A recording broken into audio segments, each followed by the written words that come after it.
ஏங்க, கோயில் லெமன் சாதம் என்னங்க? கோயில் லெமன் சாதம் இப்படி செஞ்சு பாருங்கள் எவ்வளோ டேஸ்ட்டாக இருக்குன்னு.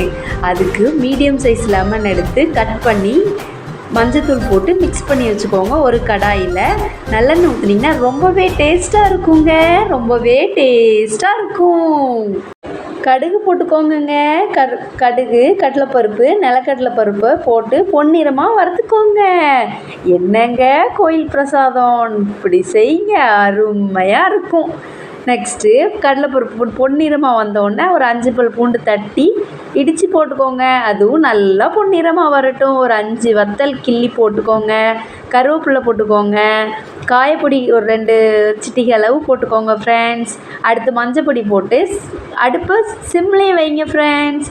நல்லா கிண்டி விட்டுட்டு லெமன் புழிஞ்சு வச்சுருக்கோம்ல, அந்த ஜாரை ஊற்றி உப்பு போட்டு அடுப்பு ஆஃப் பண்ணிடுங்க. அடுப்பு ரொம்ப கொதிக்கக்கூடாது. நெக்ஸ்ட்டு நல்லா கிளறினீங்கன்னா உங்களுக்கு லெமன் சாதம் ரெடி. என்னங்க டேஸ்ட்டு, அவ்வளோ ஒரு டேஸ்ட்டு. வா, லைக் பண்ணுங்கள் ஃப்ரெண்ட்ஸ்.